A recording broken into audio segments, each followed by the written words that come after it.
Shining summer sun. This summer's coming, gonna rock just like the last one. Nobody's gonna turn this water into wine. Predictions wrong again, yeah, just like the last time. Happy New Year 2014. We'll drink beer in 2014. And if you and I disagree, Happy New Year 2014.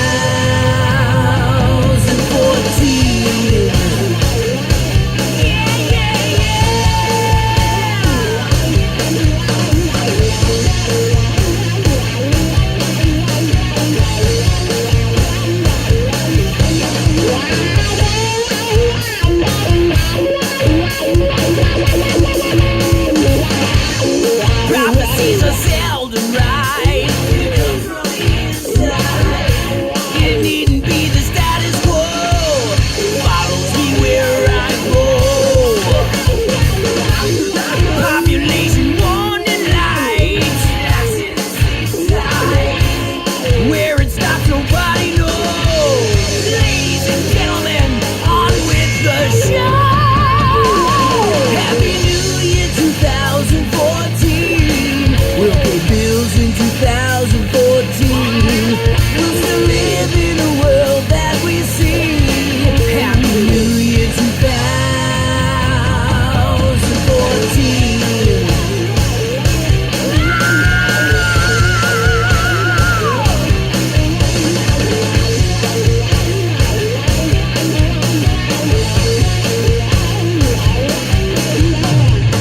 Predictions and the prophecies are overcooked. Too many misinterpretations of the good book. It's New Year's Eve and now I plan on getting high. Another prophecy as good as a bad lie. Happy New Year 2014. We'll drink beer in 2014. And if you and I disagree, Happy New Year 2014.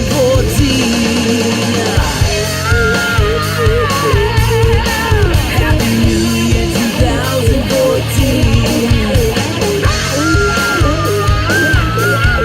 Happy New Year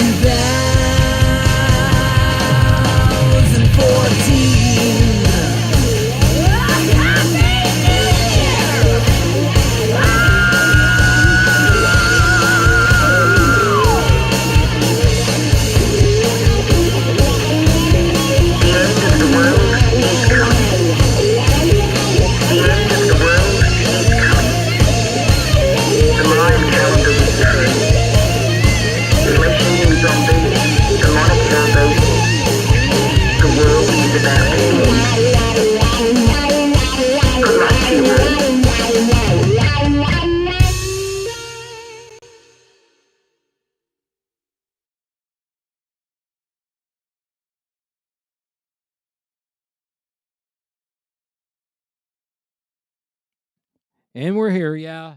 Just a technical difficulty there, momentary thing that happened.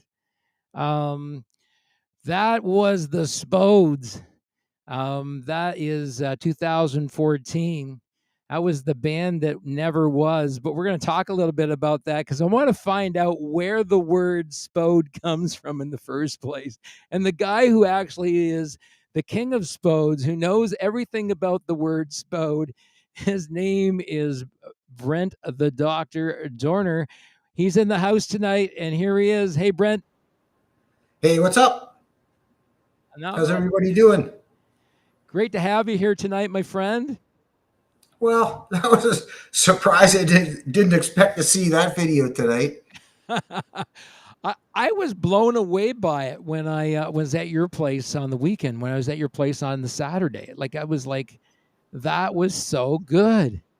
Well, thanks, man. That's Sean Kelly on bass guitar, eh?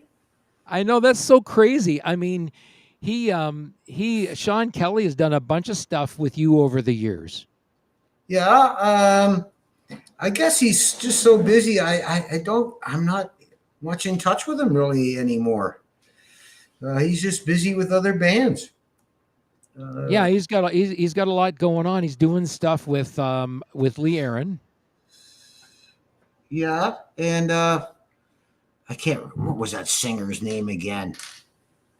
He was in the not the Velvet Underground, the something Underground. Yeah, and he's doing so. He's got a couple of other projects on the go as well. So busy guy.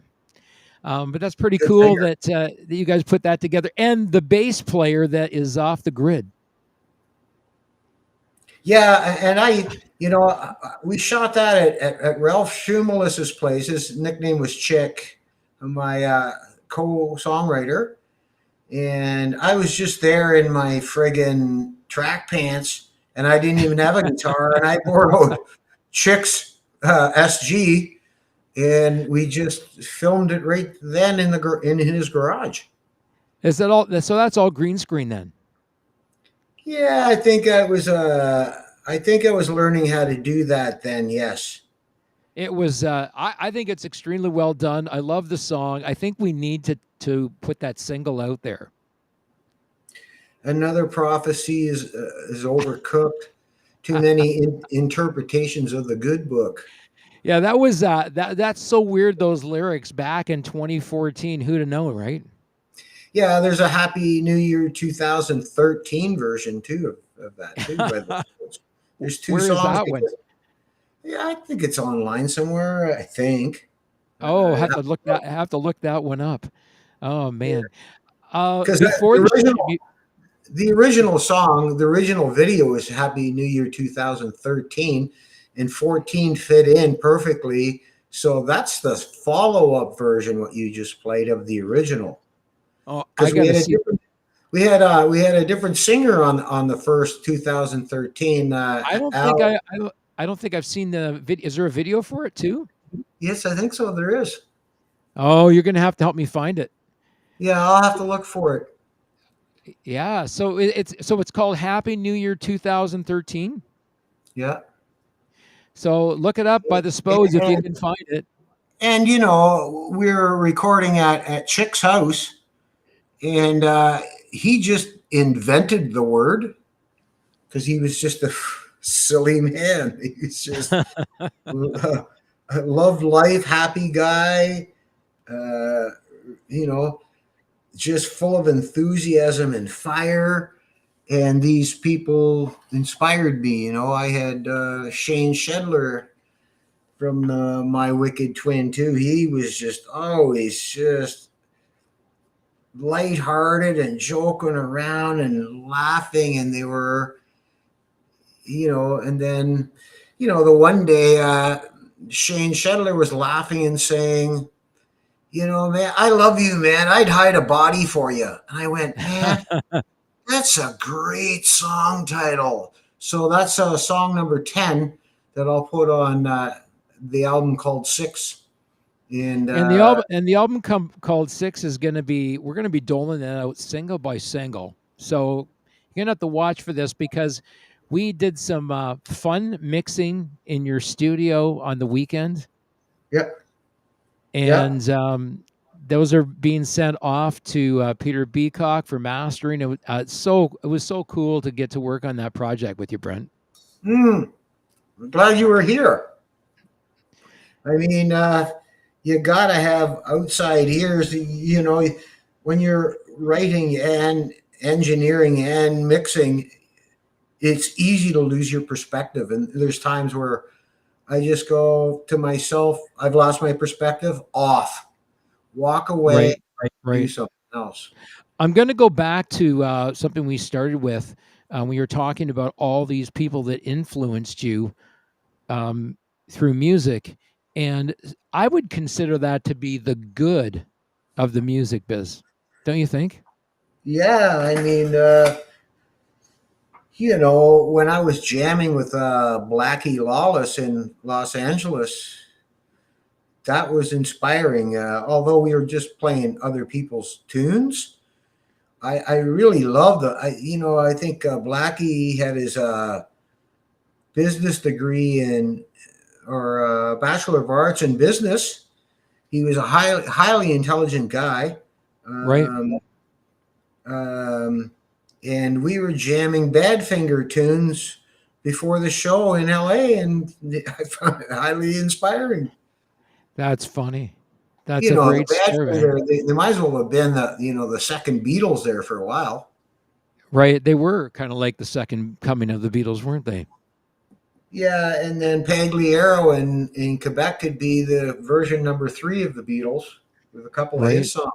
Michel Pagliaro, Right. remember him? I remember him for sure. I'm a big Um, fan of his. so we were also going to talk tonight at the top of the show. We were going to talk about what's going on in Tunes Records. So you got a bit of a glimpse of what's going on with My Wicked Twin. We got the album 6 coming out.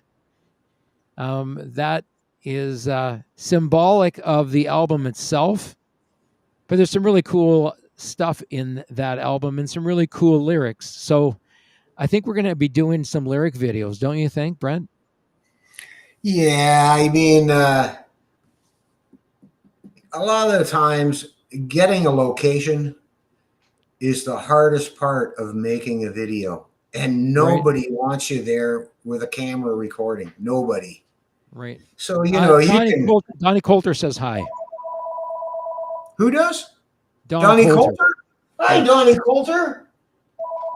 Just never mind that phone ringing, okay? It's not for me. Grand Central Station. It's Grand Central Station. Yeah, it is. I wish the wife would pick that up or somebody just go away. There, we're good. That's funny. Hi, Donnie Coulter. I saw your weed plants. They look awesome. And Jordan Matchett says, "Hey, tell him I'm not here."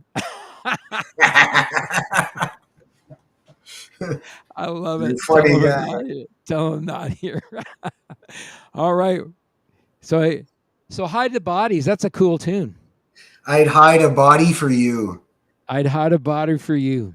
Yeah, this love tastes just like ice cream.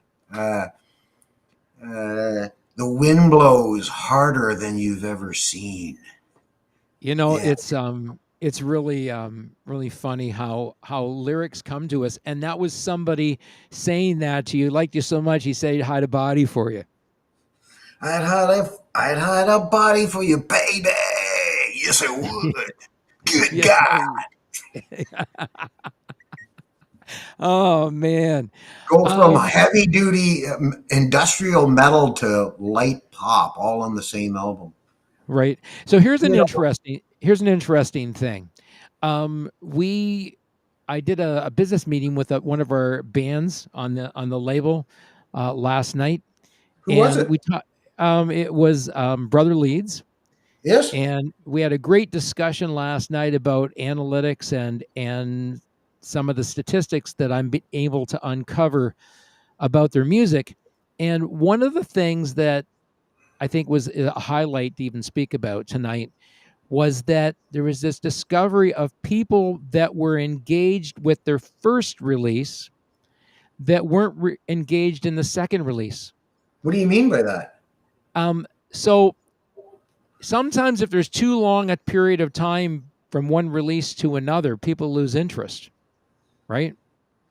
And there's Right. there's a lot of people that publish really great music out there, on streaming services, and they publish one album, and then there's nothing for like over a year, and people go, "Oh, okay, it was just one album. They're not doing anything else." Right? Sounds like My Wicked Twin. Well, it's kind of one of those things, right? It's one of those things, and so there were like 2 years between, I think 2 years or longer between the albums, and 83% of the people that engaged in the first album, because they got really good engagement in the first album. When the first album came out, it got about 5,000 streams. That's awesome. Yeah, I thought it was really a good benchmark for an independent band putting their first EP out, and they get 5,000 streams. That's pretty good. And so we're looking at that analytic, and 83% of those people that engaged with that release are still active listeners, but they didn't interact with the follow-up album, which is How do you even better. explain that? It's How do you explain that? what's that? How do you explain that? Um, I don't know. I mean, it's just one of those things where people lose, they go on to somebody else and they're waiting for something else to come out from you. So this is one of those telltale signs how content driven the download and streaming services are. And YouTube has kind of ruined that, right? I mean, YouTube now, if you're not putting out new content at least once every week, you're going to be history pretty fast. Yeah, my Wicked Twins YouTube channels like that. Yeah, if you're not putting out enough content on a regular basis, then what happens is, first of all, your music falls down in the what they call algorithmic playlists, right? So there's this thing called algorithmic playlists that result as how much people are interacting with your music. And the more people interact with your music, the higher your music goes up in the algorithm and the more likely it is to get discovered, right? Well, one of these years, I'm going to buy a smartphone, my first one, and I'm going to learn how to do shorts and reels on Facebook, and then Right. I'll be able to put stuff out. But first, I have to buy the phone, and then I have to learn how to use it, how to do that. I don't know Right. nothing about Until it. then, you're going to continue to use a chisel and a piece of slate, right? Yeah, I'll still continue to use a crayon and fucking birch bark. Oh man. What's this say? Jordan says, but Indy, didn't you and Sean have that electronic music guy on a few months ago who said putting music on YouTube is pointless? Yes, we did. He did say that you could put music on YouTube and it goes there to die. Remember Venus Theory? Yep. And he said, the place that if you put your music on YouTube, it's a place where your music goes to die. Well, Jordan, I got good news for you. Our artists are earning a great deal of streaming credits for their music on YouTube. And I've never seen it quite as much as I've seen it in the last few months. And we're talking about AdSense here too. So there's possibility of artists getting their music for AdSense royalties. So, Um, you just speaking don't of know. Speaking of royalties, I saw this guy, and I don't know if I can believe him or not, on YouTube, talking how about the royalty rate of Spotify being 3/10 of 1 cent, and that Spotify lost money last year. Spotify loses money every year.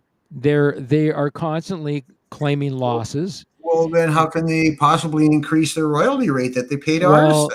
Well, I'm telling you, they are, they're really rip people off. There's no doubt about it. There's the good, bad, and the ugly Well, of. how do you mean they're ripping them off? Like if they Okay, pay so them any more than 3/10 of one penny, well, it's not they'll 3/10 of 1 penny. What it actually works out to in most cases is 1/16 of a cent per stream. So but they're 16 losing money. streams. Like they can't lose money forever. They're going to be defunct. Yeah, but you got to remember, these big corporations are always claiming losses.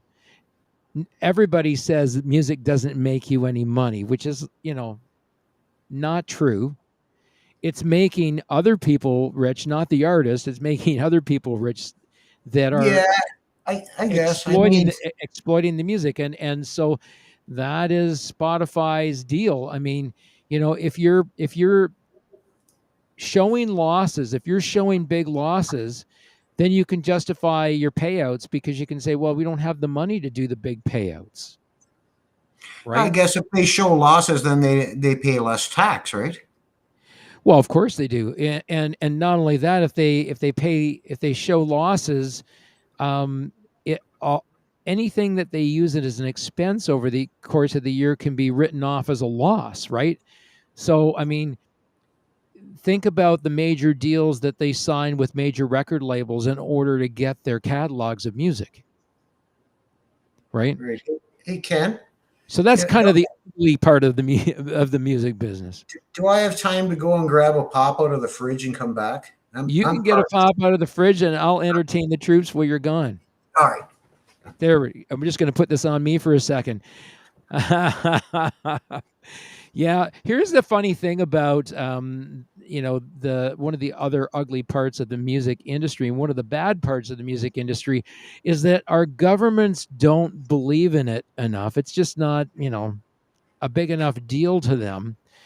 They're dealing with so many other issues these days, and if you're the the leaders of any country, the two countries in North America, you got a lot to answer for these days. That's all I'm going to say about that. But the thing is they're so busy with other governmental concerns that they just don't have time to deal with the music issues, and they know they exist because all of this has gone before Congress, and Congress has been, investigating them. They're investigating Live Nation and a whole bunch of other organizations. That There you are, Brent. You're back on. What are you doing there? I was You're, just reading you're reading the the comments. comments because I got Alice Cooper eyes. I'm wearing sunglasses tonight. Okay. Well, Donnie says here, there's a way you can make millions. Just ask me. There you go. Well, I don't want to go to jail, Donnie. They know it exists, which is why there are entertainment lawyers. Yeah, I mean, the whole thing is that there's been these lobbies going on for a long time to lobby government to really show an interest, but they haven't really done anything in the music industry to give anybody any teeth to be able to act appropriately on behalf of artists. I mean, look what's going on with Live Nation right now and Ticketmaster, right? And all of the ticketing companies, they're owned by Live Nation and Ticketmaster. Yeah, and they're ass raping everybody. Oh, they're screwing everybody over for tickets, and I don't know if the artists are getting cut in on those extra profits or not. But if you go on any Ticketmaster site now for any major show, and you look at the price of the tickets, they'll all say certified resale, right? Or verified resale tickets. Those are tickets that are bought by their own bots, right? And they're scamming people. They're reselling tickets for 2 and 3 times their original price. They're buying up their own tickets and selling them back to the public at 2 to 3 to 4 times their original price. Yeah, they're friggin' thieves. and it's been going on for a long time, man. It's been going on for a while. You and I talked about, we've also talked about this whole business, and Sean and I have been talking about it off screen about payola, how payola still is alive. Well, it's probably everywhere. Like, some of these big LA and Florida radio stations, anywhere, North Carolina, so the guy from the record company comes in, he's got a rap artist they want to push really hard. So he says to the program manager, we'll buy you a Corvette or something, right? if you'll well, I know this happened, the story that I knew about from it's about 25, 30 years ago, where they actually bought Capitol Records bought some radio station a Corvette to play one of Capitol Records' artists, but it has to go into heavy rotation. Exactly. Yep. They have to promise heavy rotation. So then the government comes in and goes, "Hey, is there any payola going on here?" And of course, the guy that got the Corvette, he's going to say no. And of course, Capitol Records, they're going to say no. So we did an investigation. Yeah, we did an investigation and we didn't find anything.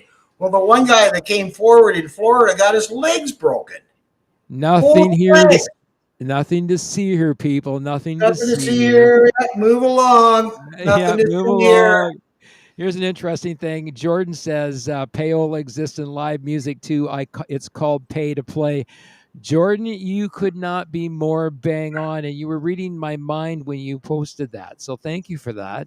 Yes, Um, Jordan. Did you know that bands, touring bands like Kiss and other bands, they have what's called a buy-on for the tour, where the record company will give, let's say, Kiss $30,000 to have one of their artists be the opening act for the whole tour. So before Kiss leaves home, they got $30,000 in their pocket. and before the band goes to tour, they owe the record label 30 grand. That's right. All that money is recoupable.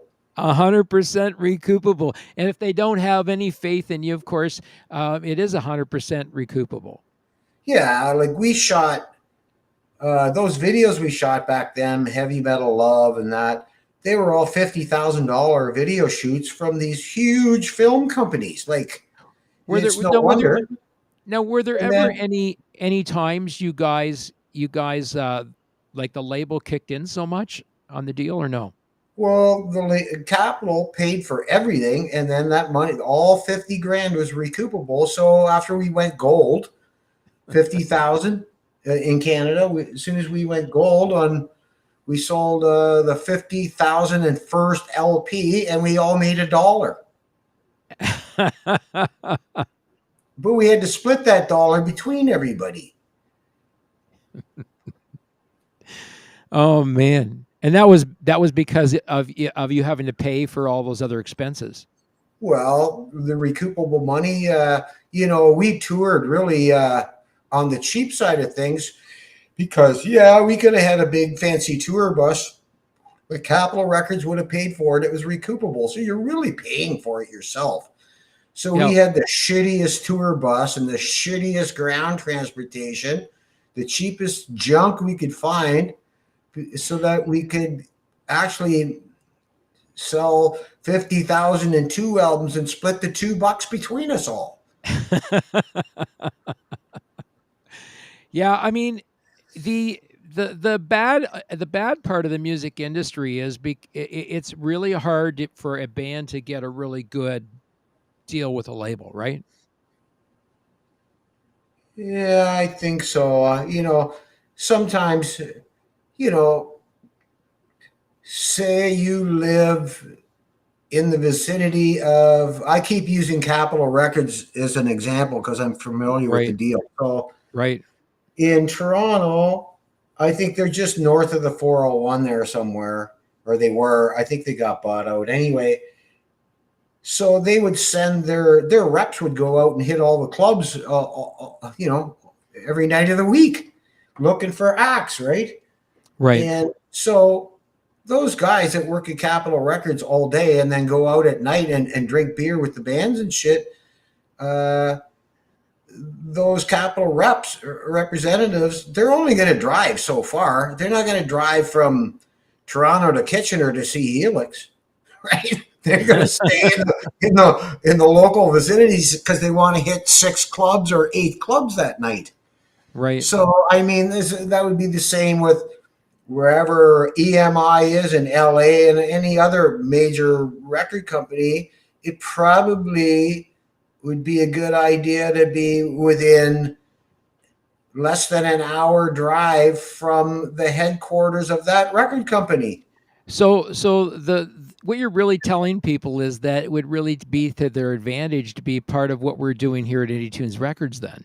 Yeah, if you can play a gig somewhere in like 30 minutes of Indie Tunes Records, the guy might come and see you.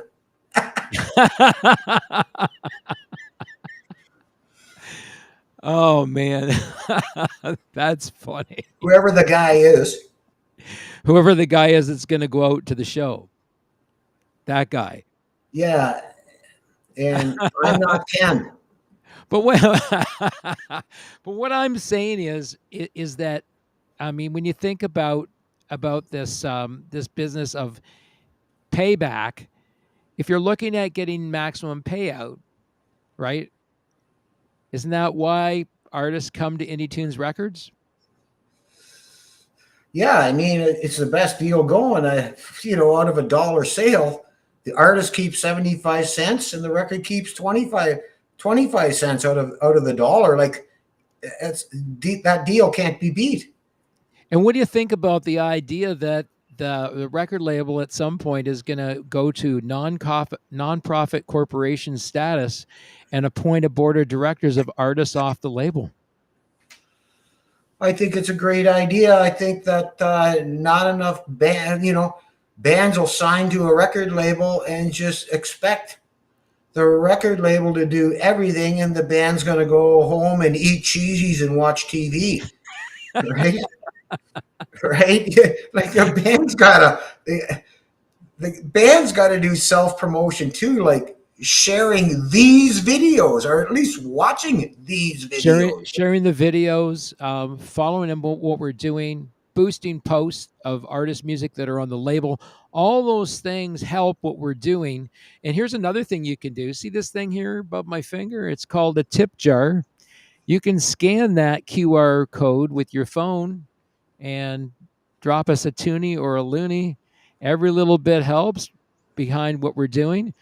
At Indie Tunes Records, we are changing things for artists, and stay with us because we got a whole lot of cool stuff going on the label. One of the things we're going to be doing. Hey, Caleb Duck says, hey. Hey, Caleb, I got Alice Cooper eyes, so I'm wearing my shades again. We were talking about some of the stuff that's going on the label. That's one of the things we're looking at doing is making some major changes to the label, which would probably see us go to nonprofit corporation status, getting a board of directors of artists that are on the label. And the only thing that I want to do is maintain a controlling share to ensure that everything in the corporation goes in the direction that it should. And that means that it's a record label owned by independent artists, run for independent artists. Where are you going to find that? Right. I also think, like I just said, I can't believe artists don't support their own project by sharing stuff. Like, right. A 3-man record company can't do everything. They don't have the reach or the time. Right. My top 10 list, at least one of the items in my top 10 list for artists is you need to do more networking. That, I think, is what I was trying to say. I should have said that. Yeah, and it's one of the good things about the music business is that if you learn to network with other people, you help build a community. And networking with those would-be fans, those followers, the people that follow you on social media, interacting with them on a regular basis so they get to know you. Because people are not always going to pay attention to you when you're just posting every time you got a gig, or they're not going to pay much attention every time you say you're releasing some new music. But if you interact with those people and show them that you're real and they like what you're doing, they'll get behind you and support you. Right? Yeah. I mean, it's just human nature. If you like people and you like what they're doing, you usually get behind them and do some sort of support by buying their music, sharing their social media posts, those kinds of things. Right. Well, I can only speak for my wicked twin, and although I try, I guess maybe it's just a shitty singer, or I don't know why we don't have more reach. I mean, that radio station in Switzerland, Radio, it was weird. They broadcast. I'm dealing with the guy in Switzerland. I do my interview with Radio in Denver, and they broadcast from Britain somehow. Okay. Yeah, kind of weird. Um, are they interested in? Because I've tried reaching out to them and asking if they're interested, if they're interested in our other artists on the label, and I haven't gotten much of a response. Um, So is this I, something where they want the artist to reach out to them? Is this something where they don't want to talk to the label? um, I'm not really sure about. Well, first off, the guy in Switzerland he calls himself Magpie Sally, and I said, hey, like if you're a guy, how come you're calling yourself Sally? He said, That's right, Magpie Sally. Here's an interesting thing. So, My Wicked Twin is currently sitting at 356 monthly listeners. well, yeah, I was going to say, like we usually our reach is about 300 people. Right, but how is that compared to what it was previous before you came on the label? We it just blows away what we had before. I mean, we get nothing in our videos too. We get about 300 views on a video, and that's the other thing. So you do all this work and you spend the money and you shoot the video, and 300 people look at it, right? Right. Well, it's interesting because there's some cool things that have happened there as part of that increase. I mean, I think when you came on board with me, you had something like 6 monthly listeners, and now you're sitting at 356. And Breathe My Name is heading towards 4,000 streams. Wow. Yeah, I remember I used to get these notifications from Spotify. This month's highlights, 6 listeners. Okay, so here's the thing, and then we're gonna get to Caleb's thing too, because Caleb says My Wicked Twin has got some cool tracks happening behind the scenes. We're gonna talk about that because I was at Brent's this past weekend helping him do some final mixes, and so I really think that there's something going on here in terms of the interaction. And I said to you when we decided we were going to do the release of the single "Breathe My Name." Do you remember that? Yes. And you said we should release "Breathe My Name" as a single, and I said we talked about it. It's already out on the album.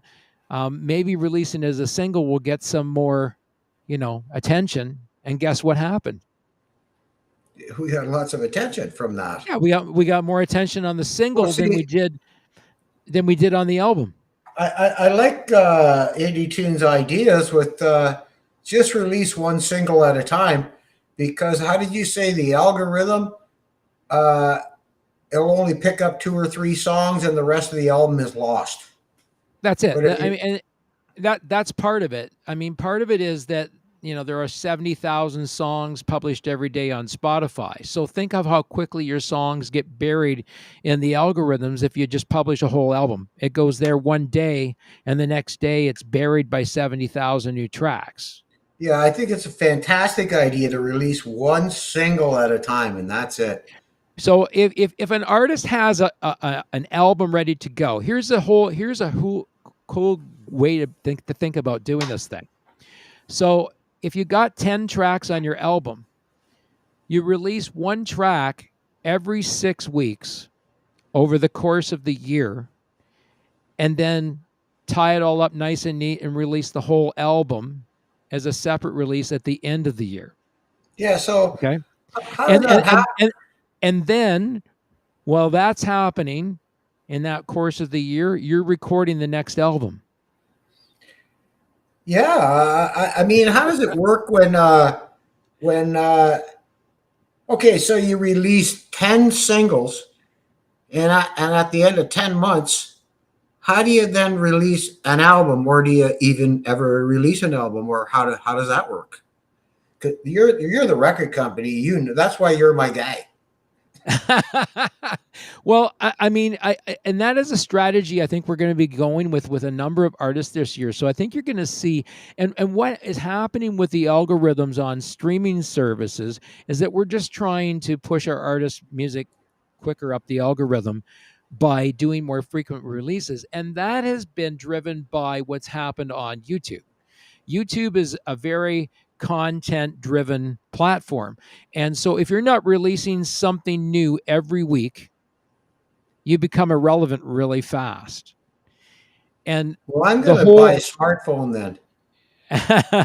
and that's the whole thing too, right? I mean, you got to keep people's interest, you got to keep people engaged, and that's the cool thing about releasing a single, because first of all, singles get picked up quicker than tracks off albums do by playlist curators, because they only have to listen to one track, right? They listen to the track. If they like the track, it ends up on the playlist. If it doesn't, on to the next, right? Um, but that's the thing about releasing singles, is that your singles actually get in front of more playlist curators to take a look at whether or not your single is worthy of getting on their playlist. And you got 6 weeks to shoot another video every time if you want.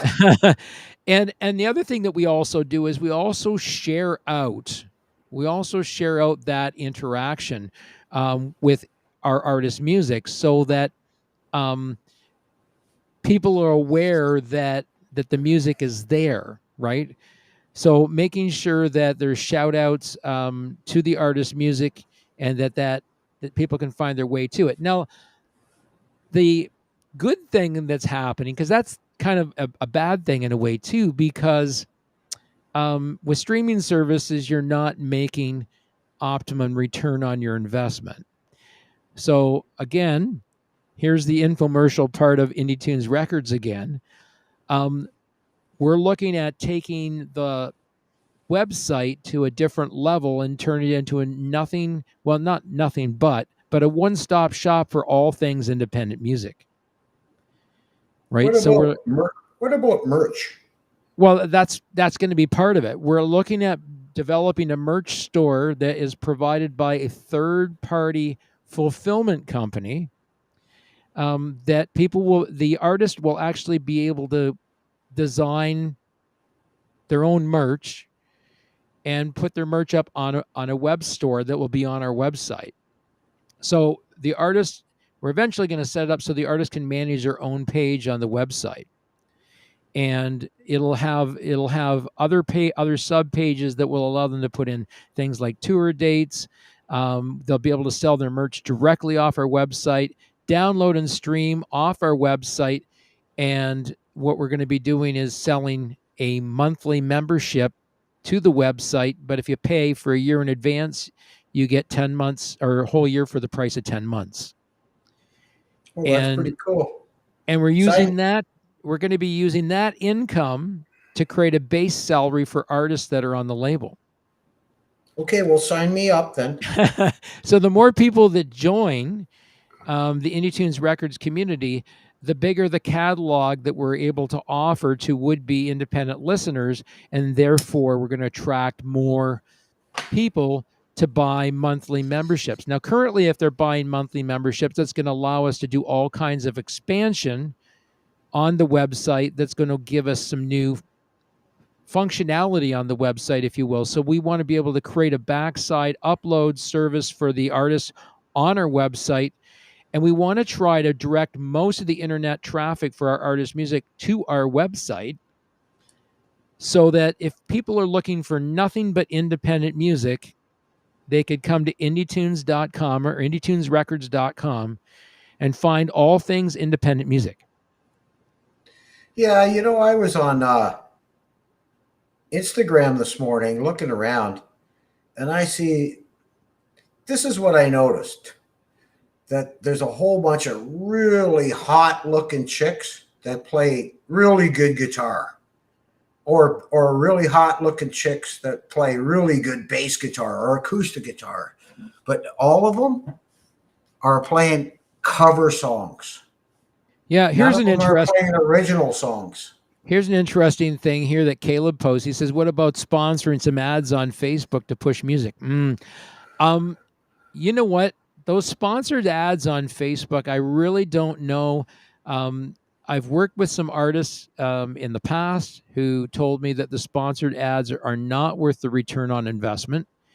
I can tell you from personal experience, having done some sponsored ads, not for myself, but for events, I didn't notice an appreciated uptake of ticket sales from anything to do, because I was able to track where the sales originated from. So if they came from leads from Facebook or they came from leads from Instagram, I would know, but we weren't getting those notifications. So that told me that our return on investment for sponsored ads was like,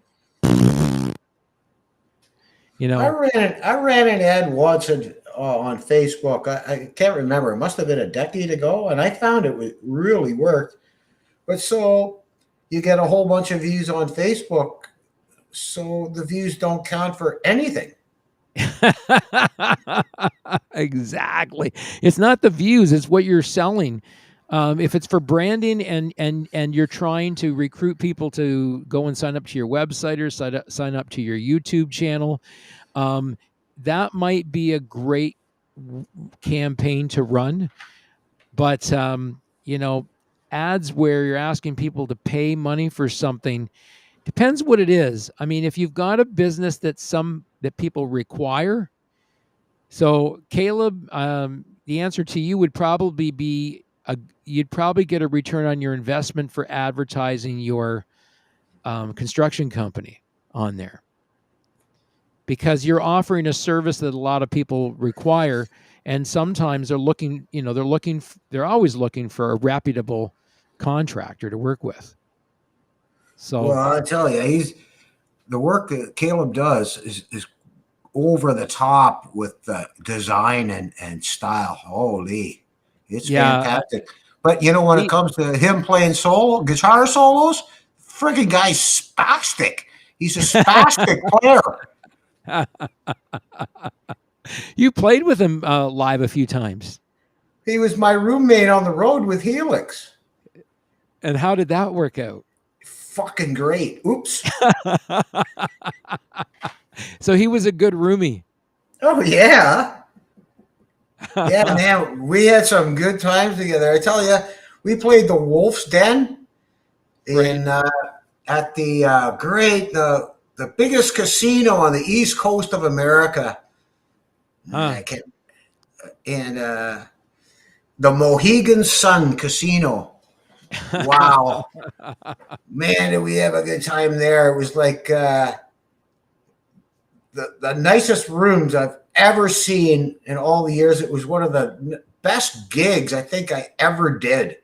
Here's something I think that people miss out on is that if you've got a really good and up and coming band, if you could get on the casino circuit, you'd play some good shows.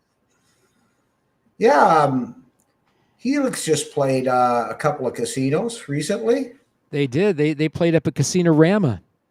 I tell you, we did those monster of rock cruise boat tour things. I hate boats. I'm never going on another boat. I tell you, like we went through the Black Sea at night from Sweden to Finland, or was it the other way around? And some guy told me that Gary Moore, his guitar tech on the previous Monsters of Rock tour, fell overboard in the middle of the night, and they never found his body ever. Oh man, that's crazy. That's some crazy stuff. And I tell you, the party on the Monsters of Rock there in Finland, right? They're just friggin' alcohol animals, and you can't find a joint to smoke anywhere. Right. Nobody has pot. Nobody. I have to tell you, we've got some really cool stuff happening. Helix just finished their last show. They played in early October. Was their last show in Casino Rama. And if I've got things right, Brian Vollmer is either already down in Fort Myers or on his way for the winter. Right. And he'll be with us next week. on November the 1st. We'll be resuming those shows with him. My Life in Rock and Roll, To Helix and Beyond, Brian Vollmer. And then we've got Sarah Smith, who just got back from Europe. She played 25 days or 25 dates in 29 days. Wow. That's busy, man. Yeah, I don't know how she keeps her voice. Well, Vollmer did vocal lessons, so he never lost his voice after he learned the proper way to sing. Yeah, he's got a page up now on Facebook for teaching bel canto. Bel canto, Yeah, bel that's. canto. He's gonna be doing instructional videos. I already filmed them all. He wants to keep the art alive, which I think is really, really cool. He learned from like one of the original bel canto greats in London. Was it London where his vocal coach was? He was in not Elmer, Lisa Craig, somewhere up there. Arthur, Right. Yeah. Well, do you remember yeah. his name, Brent? Do you remember his name? I don't. It's not Vollmer went Eddie. to Ed somebody who's really famous opera singer. Right. I went to him a few times. I just thought the vocal lessons just put me right to sleep, and I stopped going to him. I don't care how good he is. Oh man, that's funny. Caleb says Monsters of Rock Finland equals me on the train station floor waiting for our cab. Yeah. Caleb and I, we flew out to the Trailer Park Boys, the big unveiling of the second movie at the Halifax Convention Center. Right. What a party. Wow. So, needless to say, you had such a good time as having Caleb as your roommate that the butter knife stayed in the drawer. Nobody cut anybody's head off with a butter knife. Oh man, that's funny. That was a private joke that Brent was telling me before the show about when people get upset with each other. Oh man. On the road, the band's got to figure out which guys room together the best. Like, you don't want to room with Brian Vollmer. And let's leave that right there.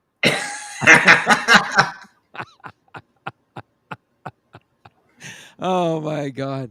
You know what? The thing is that different thing about you guys, jamming, because you used to tell me that before every show, Brian would be back doing his vocal warm-ups, like well before the show started. Oh yeah. Don't remind me. And you know what? And he was true. He was true to his lessons. Yeah. And he would do the me-e-I-a-o, all the vowels. Right. And then up a note, me-e-I-a-o, and he do. And then at the end, he didn't care who came in the dressing room. He would not let people interrupt his vocal warm-up at all costs. He'd get bitched out, or he'd throw people out of the dressing room because, we played so many shows. If he didn't get his warm-up, he would start to lose his voice. So he never missed his warm-up, and he never lost his voice. Well, he did in the early years before lessons. I mean, the warm-up for a vocalist is very, very similar to you sitting back in the dressing room jamming with somebody or noodling before the show. Well, the same with all of us. We always it was kind of a band thing. An hour before the show, everybody ran over harmonies quietly in the dressing room, or we'd run over the parts that were sloppy the night before and see who was right or who was wrong, because we had what we called every night tapes. And they would record the board on a cassette back then. And then each the following day, we had to sit down at a band meeting every day and listen to last night's tape to see who sang or played off, and we try to fix it. And I hated it, but we fixed it. But it got fixed, right? And that's the great thing about listening back to yourselves. I mean, that's what we've been doing here in the studio, this Green Ink project. Um, what started out more as a sort of a prog rock project slash psychedelic slash stoner music kind of thing, grew, and we record every week in here in the studio. So we listen back to every session and we make a determination about what we're going to each do differently, or is that a good take? Is that a good live take? Right? Right? Do you guys use a click track? Nope. No, it's just as live, as raw I'm as live can be. I'm sorry to hear that. Your drummer should be playing to a click track. If you want to add a dub later, you can. No, but that's the whole point. We don't do any dubs or overdubs. Everything's recorded live off the floor, everything just as it is. So what we do is we listen back to every recording and make sure everybody's where we should be in the pocket. And again, we don't use. I'll tell you why we don't use the click track. We like the music to move. We don't Right. want it to stay static. We want to speed up the tempo, slow down the tempo, play with time signatures. To me, that's what keeps music interesting. That's the musical part of it, right? Yeah, playing with time signatures, for example, like that Chicago hit, a Saturday in the Park. I think Right. it was the 4th of July. Yep. So they're going 1, 2, 3, 4 Saturday in the park. Okay. So they're Yeah. doing this 1, 2, 1, 2 kick and snare, but they keep the tempo, and in the middle of the song they go and they change it to a boogie beat, boom boom boom ah boom boom boom ah. Even though the Yep. tempo is the same, Yep. and then at the end of that they go back and then go So they went the tempo doesn't change, but they go from a straight 2 and 4 on the kick and the snare to a boogie beat to the boom boom boom Right. right. Yep. And Yep. that I did that in the one Wicked Twin song just to see. I actually studied that change, and then I noticed, because I was studying, how could I take this song somewhere else? Well, you could take the song somewhere else by changing the feel, even though the tempo stays the same.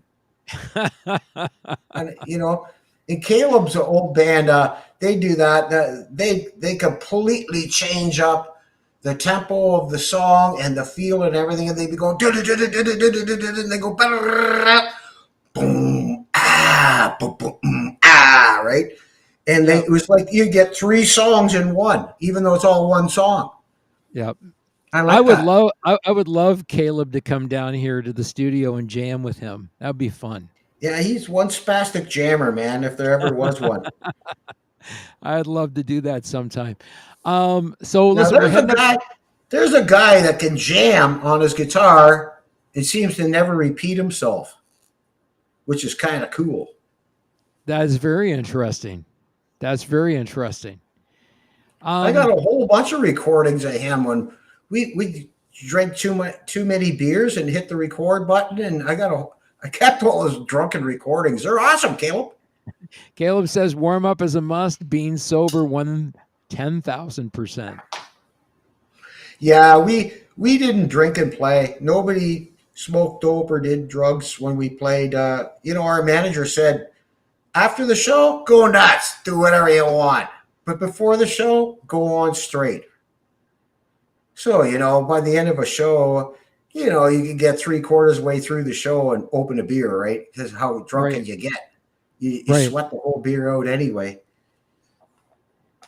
Yeah, So, and the energy of the show came from you guys just loving what you did. yeah, there was always 23 hours of hell mostly, and then 1 hour of heaven on stage, and then you might find a stray after the show. There might have been a couple hours out of 24, maybe Right. 20 hours of hell and 4 hours of fun. Well, in there, guys, tonight, you've heard some of the good, the bad, and the ugly of the music business. You've also heard some things that relate to the thing we call luck and what does it have to do with any level of success. Um, I would submit that, and Sean, I've talked about this, and I think Brent, you and I talked about this as well You before the mean you show. mean do you mean Sean McKenna? Yeah, Okay. that a lot of people make their own luck. Well, hard work is making your own luck. Playing gigs near the record company within 40 minutes of the record company, that'll really help. That'll really help because somebody might show up at the gig. Yeah, if you're playing those clubs all the time, wherever the record company is, because they have their field reps go out and check out talent, right? So That's right.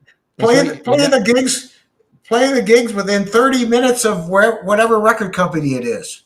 Well, listen, I was prepared to go. I was actually supposed to go the end of this month up to Saginaw to hear a band called Lost Hearts. And of course, they're I wonder what the songs are about. Jesus. Part of the tour got canceled because some things outside of the control of the bands, and so the part of the tour got canceled. So we're not going to get to see them, but we're going to be going down to see them in Nashville, Tennessee this winter. Is that young guy with the long hair? That's right.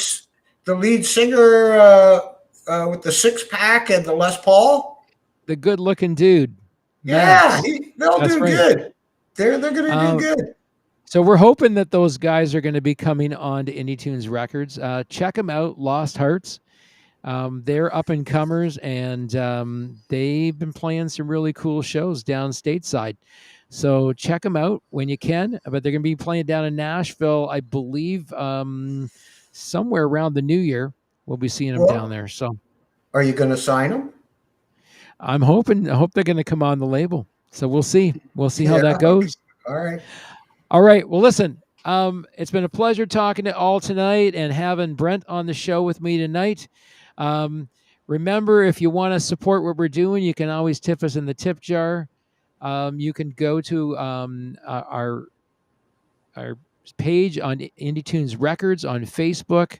You can PayPal us there if you want as well, and support what we're doing because it's all going back to the independent music community, and we're going to be taking this label beyond a label, and we'll be talking about it a little bit in shows coming up. The demise of Bandcamp and how that is probably going to be a game changer for a lot of people when they start shopping for a new place for their music to land.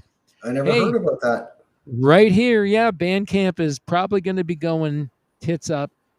So, if you're on Bandcamp and you're looking for a great place for your music to rest, we might be the place to send it to.